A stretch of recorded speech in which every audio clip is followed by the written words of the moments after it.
Merci d'être venu. Bienvenue. Je suis aujourd'hui ici avec ma collègue Zéor pour la société Estivo et on aimerait vous présenter pour ceux d'entre vous qui ne nous connaissent pas et partager un petit peu la vision qu'on a aujourd'hui autour des problématiques, des défis des médias d'aujourd'hui et en nous projetant un petit peu sur les solutions, les tendances des demain, puisque c'est un petit peu la vocation de la plateforme qu'on propose. Juste en quelques mots, qui on est, Stibo, société à la base danoise, avec une présence internationale aujourd'hui. On travaille avec les principaux ou des médias parmi les principaux groupes de presse au niveau international, et avec des bureaux, comme vous le voyez, aussi bien en Europe, en Amérique du Nord, et aussi en Asie. Et c'est ce qui nous permet aujourd'hui de travailler avec des marques comme celles que vous voyez là-dessus, bien les grands médias en Amérique du Nord, le McClatchy, New York Times, et également des grandes marques en France, en Europe et en France particulièrement, avec Groupe Bruxelles, Groupe Sud-Ouest et Bayard avec Lacroix. Donc,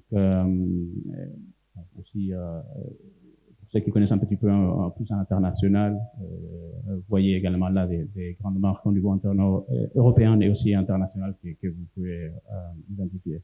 Ce que j'aimerais aujourd'hui, c'est partager avec vous un petit peu notre vision. On va partir d'un constat de comment nous voyons aujourd'hui la situation du marché au niveau des problématiques existantes. Les enjeux que vous connaissez sans doute tous au niveau des défis au niveau des revenus, la transformation, la réduction des coûts, et puis après les leviers technologiques qu'on a pour contourner et surmonter tout ça, et comment aujourd'hui ces défis se transforment en axes d'investissement. Donc on va plutôt parler là du côté des solutions et un petit peu comment on propose d'aborder, encore une fois là aussi, des sujets que sans doute vous connaissez, vous partagez, vous mettez en pratique aujourd'hui. De la consolidation, de la convergence et de l'innovation sont évidemment des tendances du marché, mais on souhaiterait rentrer un peu plus dans les détails de comment nous on voit ces différentes tendances. Donc, si on parle de consolidation, on voit de la consolidation à différents niveaux, des plateformes de contenu, salles de rédaction, et c'est un des constats. Et je pense que c'est aussi de façon transversale sur tous les marchés. En deuxième, donc, là, je ne rentre pas dans les détails puisque je pense que des sujets que vous connaissez également. Au niveau de la convergence, et là entre également convergence des canaux, on travaille là-dessus depuis un certain nombre d'années, des rédactions, donc des mouvements de concentration, ça c'est également un constat, et du secteur, donc j'en toucherai un mot tout à l'heure, et du contenu. Donc ce sont ces constats-là qui vont nous amener à la proposition qu'on fait avec notre plateforme Q au niveau du contenu, ce qu'on appelle des contenus liquides, qui vont nous permettre de nous adapter non seulement à la déclinaison classique, on va aller du print vers le web, au début first, et puis adaptation au canal print, réseaux sociaux et autres. Et là, on constate qu'on a un moment dans lequel on doit encore franchir un pas dans cette transformation et flexibilité des contenus. Et au niveau de la convergence du secteur, également, on fait un constat. Donc aujourd'hui, l'importance de la vidéo, par exemple, nous amène à identifier et analyser le marché de la façon suivante. On voit les médias traditionnels qui investissent de plus en plus vers du contenu multimédia, vers la vidéo, vers un média multimédia. Et d'un autre côté, à l'autre extrême du curseur, on voit les broadcasters classiques qui, eux, commencent également à opérer comme des médias traditionnels. Et donc, publication des sites qui rassemblent beaucoup à des sites d'information traditionnels des médias, et donc qui se rapprochent, eux, à partir de leur point de départ, vers cette hybride multimédia de demain. Et pourquoi je dis ça? Parce que c'est un petit peu les profils, la vision du média de demain que chez Stibo on a, pour proposer les solutions qu'on propose aujourd'hui. Donc, une plateforme qui soit capable où que vous soyez dans ce curseur-là, que vous ayez les moyens, que vous ayez une plateforme avec les outils nécessaires pour être soit un éditeur classique qui évolue vers un éditeur hybride multimédia, soit également des broadcasters qui viennent de l'autre côté et qui, en quelque sorte, se retrouvent dans ce point central. c'est pas nous uniquement notre vision. Je pense que si on regarde aux grandes organisations, associations du marché, que ce soit au niveau de l'INMA, ils préconisent, demain, vous serez tous pareils. Et c'est un peu, aujourd'hui, on a des familles des médias, on va avoir de la vidéo, les broadcasters vont faire de l'information, etc. Et en quelque sorte, ils disent, demain, vous allez vous retrouver tous à faire exactement les mêmes métiers de communiquer, multimédia, peu importe les canaux, etc. Donc, c'est un petit peu, et pas uniquement au niveau des associations. Si on prend les patrons du New York Times, il fait le même constat. Aujourd'hui, on est une entreprise de presse. Demain, nous voulons être connus comme un acteur multimédia. Donc, peu importe les canaux, peu importe le contenu, peu importe le format qu'on va utiliser pour faire ça. Donc, un petit peu, c'est ça du principe de départ. Et également, ça, c'est des choses qu'on constate déjà chez certains de nos clients et d'autres qui ne sont pas nos clients dans l'évolution des plateformes et cette on va dire accélération sur des contenus vidéo et de plus en plus la difficulté à identifier si c'est vraiment un média traditionnel avec une forte composante vidéo ou l'inverse. C'est un broadcaster comme TV24 qui vient du broadcast et qui finalement va opérer de la même façon qu'il le ferait à notre média. Donc là-dessus, toujours en rentrant un petit peu sur ces défis et un peu quels sont les principes de base qu'on a la conception de notre plateforme Media Enterprise avec Q, sont ces défis qu'on retrouve dans je dirais la plupart des rédactions, formation de vos collaborateurs pour être capables de relever ces défis, les manques d'effectifs, la réduction d'effectifs qui complique les processus en interne, et le changement des audiences ou la quête de nouvelles audiences pour pouvoir compenser les audiences classiques qui sont en déclin. Et à partir de là, il y a un certain nombre de défis technologiques aussi qu'il faut arriver à intégrer dans une entreprise média aujourd'hui pour être capable de réussir un petit peu dans ces contextes. On parle d'automatisation des flux de travail, print automation, un sujet majeur qu'on intègre également dans notre plateforme.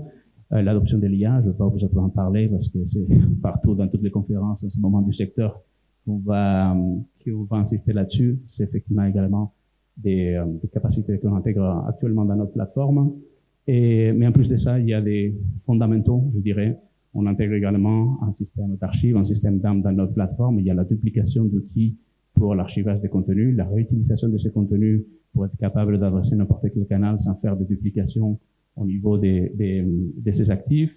Et en plus des questions plus, je dirais, IT, qu'on va laisser un petit peu de côté. Donc tout ça nous amène à les grands, je dirais, caractéristiques qu'on retient là-dessus comme les prérequis pour un système moderne de demain qui soit capable de relever ces défis. On va aller de cette focus sur l'histoire, sur le contenu, peu importe la forme, peu importe les canaux demain. Et ça, c'est encore plus vrai avec l'IA et la diffusion de l'IA demain. C'est pas encore ce que ça prendra comme forme définitive demain. La collaboration, l'automatisation de tout ce qui est automatisable, comme on disait, la centralisation au niveau des plateformes de gestion de vos contenus, de vos production multicanal et format storytelling. Et puis après, la possibilité avec une plateforme d'être capable de vous adapter en fonction de votre situation aujourd'hui et surtout potentiellement votre situation demain. On a résumé ces domaines clés donc de la plateforme et qui sont un peu les guides on va dire, ou les principes qui nous guident dans la définition de notre solution Q. La solution Q, c'est, comme je vous disais, une plateforme enterprise pour des médias qui va intégrer de la création du contenu, des outils de collaboration, des outils de gestion, stockage, archivage de vos actifs, de façon à demain pouvoir soit les réutiliser, soit les monétiser. Et puis après, tous les outils de mise en page, de gestion de la pagination, automatisation de ces flux-là autour du print. Et comme on disait, relevant un petit peu les défis qu'on parlait tout à l'heure, couplé avec la possibilité d'intégrer des services IA, soit ce qu'on propose, soit des acteurs tiers, soit vos propres moteurs avec les fonctionnalités que vous êtes en train de développer là-dessus aujourd'hui, dans la plateforme de façon à pouvoir utiliser cela, mais de façon contrôlée et au niveau, je peux le dire comme ça, industriel, au niveau d'une organisation. C'est très bien d'innover et c'est nécessaire de le faire au niveau des labs, des petites structures, mais la complexité après, c'est comment on applique ça à une salle de rédaction, 200 collaborateurs, pas tout le monde est aussi formé sur l'IA, on n'a pas les mêmes réflexes au niveau de un peu comment on doit s'y prendre. Donc, c'est ça où nous, on essaie d'aider en vous donnant un framework dans lequel la plateforme est ouverte pour intégrer ces fonctionnalités, et ça vous permet de le faire de façon contrôlée. Donc, voilà un petit peu ce qui est Q aujourd'hui. Ça s'est traduit dans un certain nombre des familles de produits autour de ces fonctionnalités-là, de ces domaines que je vous citais. Et puis après, si on le décline, bon, on va avoir un petit peu les fonctionnalités avec les différents modules qui vont couvrir ça. Je ne vais pas m'attarder là-dessus trop, je préfère vous montrer, revenons au principe, aux 7 principes de départ, un aperçu sur 2 changements de ce qu'on sait la plateforme aujourd'hui, la façon de travailler dans le média avec une plateforme Q, et comment nous, on se projette demain et on propose de travailler. Donc, parmi ces sujets, on va prendre aujourd'hui 2 qui va être au niveau de la collaboration et au niveau un peu l'évolution du contenu multicanal. Et j'aimerais vous montrer un petit peu quelle est l'évolution dans ces 2 domaines-là, à titre d'exemple, sur comment on essaie après ces principes et ces constats que je partageais avec vous, on les applique au niveau de la plateforme pour proposer une plateforme pour vos organisations qui vous permettent de vous projeter non seulement sur ce dont vous avez besoin aujourd'hui, mais également demain.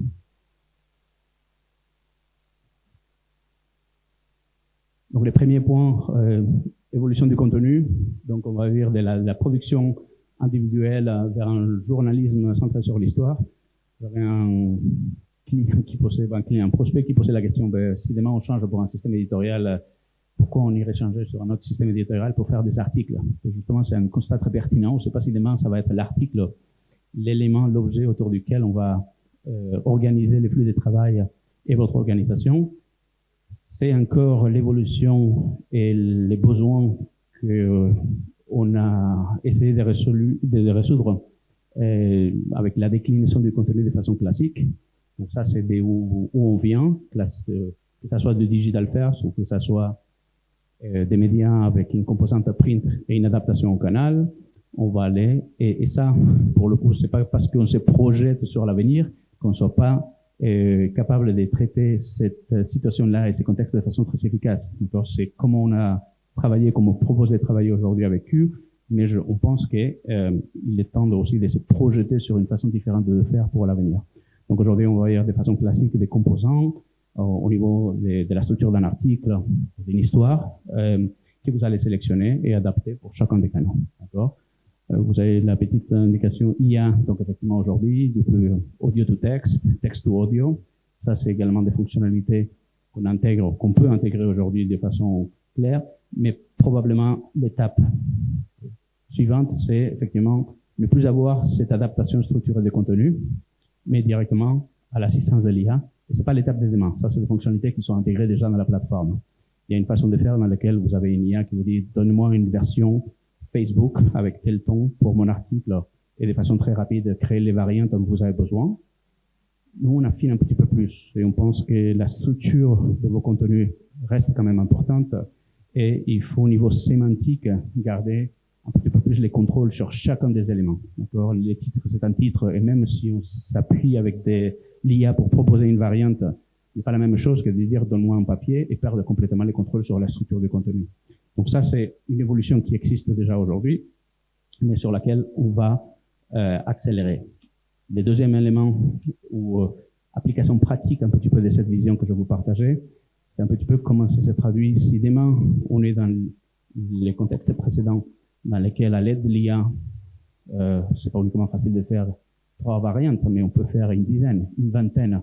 Comment on continue à garder les contrôles, à suivre, à organiser, planifier toute votre production multicanale, quand finalement on sort de ces cadres un peu rigides des versions print, mobile, etc., par canal. Et pour ça, on réfléchit, on se projette effectivement, on Je vous disais tout à l'heure, est-ce que l'article, ça va être demain l'unité autour de laquelle on va travailler au niveau des salles de rédaction? Mais on pense que de la même façon que les outils bureautiques, on fait cette transition de dire, on avait des outils, des productions individuelles, on le résume comme ça. Vous avez votre Word, Excel, etc. Et l'objectif, c'était l'article, donc les documents. Et puis de plus en plus, ceux qui sont sur la site Microsoft, le reste, vous comprendrez, faire un petit peu l'équivalent, on est de plus en plus sur la collaboration. Aujourd'hui, on travaille de plus en plus d'abord sur Teams, sur les outils de collaboration, c'est Slack, c'est exactement le même principe. Et à partir de là, si on a besoin de créer des contenus, d'adapter des contenus, on va plutôt aller chercher les outils pour la production, pour la publication, pour l'adaptation de ces contenus. Mais aujourd'hui, c'est plutôt axé sur la collaboration et le travail des équipes là-dessus. On pense, nous, que c'est un petit peu le même principe. Et c'est ce qui va nous amener aujourd'hui, également au niveau des plateformes, un virage et un changement dans l'approche une orientation vers les contenus comme on l'a aujourd'hui dans la plupart des rédactions encore, vers une vision dans laquelle l'important, c'est les projets, c'est l'histoire, c'est la collaboration. Mais pour ça, on a besoin d'outils peut-être complètement différents au niveau des comment est-ce qu'on va montrer les relations entre les différentes variantes, comment est-ce qu'on va identifier ce qui a été créé par un utilisateur, ce qui a été validé, ce qui a été créé à l'aide de l'IA. Comment est-ce qu'on va identifier là la publication et l'évolution de ce contenu. Et un peu dans ce contexte-là, j'aimerais vous partager juste très rapidement un scénario à titre d'exemple de comment ça pourrait, c'est pas uniquement conditionnel comment ça pourrait, mais comment nous on imagine démontrer ce type de contenu à partir de la création d'une histoire. Cette histoire fera déjà à la création un certain nombre d'éléments. Il y a des tâches qui sont liées, il y a des variantes qui sont créées de façon manuelle à l'aide de l'IA. Il y a également des commentaires des différents collaborateurs. Et à partir de là, on va petit à petit montrer toutes les variantes, toute l'évolution du contenu et comment, si c'est un papier, ça va être repris par d'autres collaborateurs, adapté, revu, et décliné sur encore d'autres plateformes. La possibilité de rajouter des outils de collaboration de tous les utilisateurs au niveau de la rédaction qui travaillent sur cette histoire en particulier, et petit à petit, intégrant également des outils de messagerie, de nouvelles fonctionnalités, donner une interface complètement différente et une nouvelle approche à comment on va gérer les contenus. On passe de l'approche classique aujourd'hui, soit des listes d'articles, soit des listes des tâches avec des deadlines des papiers, soit des filtres par canaux, à là une vision un peu plus globale. Quelle est l'histoire? Où est-ce qu'on est? Quelles sont toutes les possibilités de cette histoire-là? Et finalement, comment on va pouvoir avoir cette vision de façon un peu plus globale dans une solution, dans une plateforme éditoriale de demain. Donc voilà un petit peu ce que je voulais vous montrer au niveau de notre plateforme Q. C'est juste deux petits exemples, comme je vous citais au début, des applications un petit peu de comment on pense que cette plateforme de demain va évoluer pour mieux répondre à vos besoins d'aujourd'hui et de demain. Et peut-être pour finir, puisqu'on partageait on n'a pas pu avoir l'un de nos clients qui viennent aujourd'hui, mais j'aimerais quand même partager un retour d'expérience. Ils sont préparés pour nous. Donc là, pour le coup, c'est Pierre-Alé du journal La Croix chez Bayard. Mais si vous êtes intéressé à savoir plus, soit sur l'application qu'on imagine, sur d'autres de ces domaines-là, soit d'autres retours d'expérience d'autres clients, n'hésitez pas, on est au stand 23 et avec grand plaisir, on prendra un café ensemble pour continuer la conversation. D'accord. Je vous laisse 2-3 minutes de vidéo avec quelques flashs là-dessus. Et pareil, si vous souhaitez en savoir plus, n'hésitez pas à prendre contact à la fin de la séance et on échangera.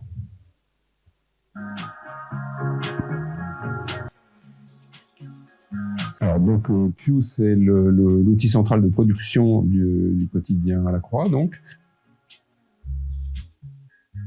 Alors, le besoin à la base, c'était vraiment de renouveler un système éditorial. On avait déjà un système éditorial et qui était déjà relativement bimédia, mais qui commençait à vieillir beaucoup et sur lequel on avait été obligé de faire pas mal de personnalisation justement. Mais comme on avait été obligé de rentrer très profondément dans le système, on atteignait la limite de ce qu'on arrivait à faire. C'est-à-dire qu'on voyait que chaque nouveau développement nous prenait de plus en plus de temps pour pouvoir faire face à des évolutions qui sont de plus en plus fréquentes, de plus en plus on a besoin de plus en plus d'essayer, de tester.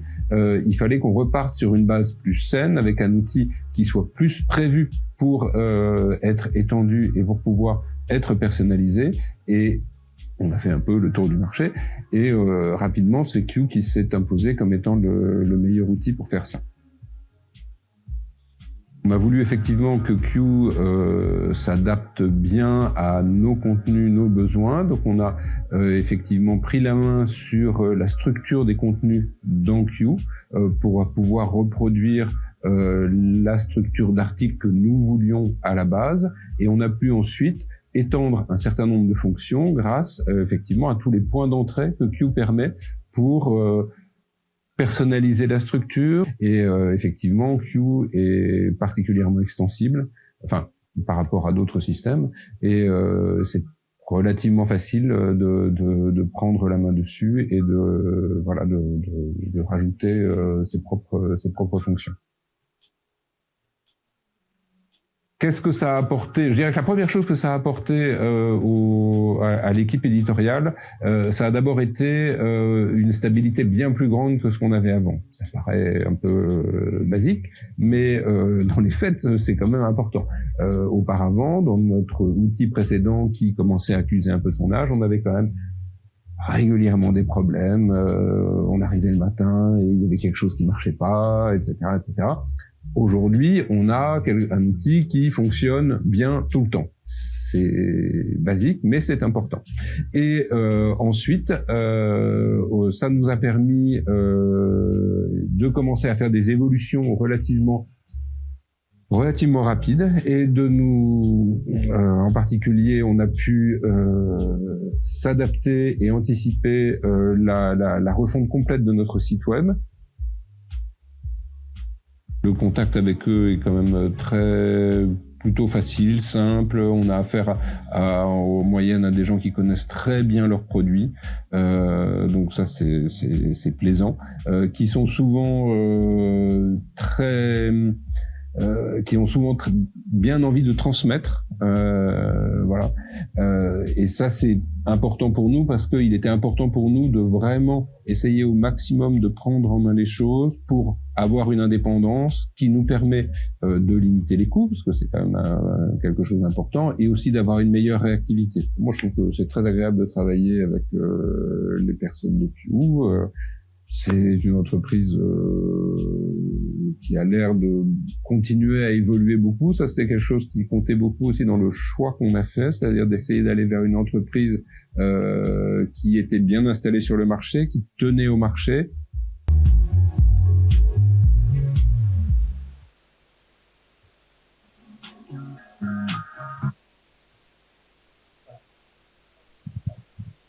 Donc, merci. Je pense qu'on a 2-3 minutes. S'il y a quelqu'un qui a des questions, avant qu'on passe à la prochaine séance.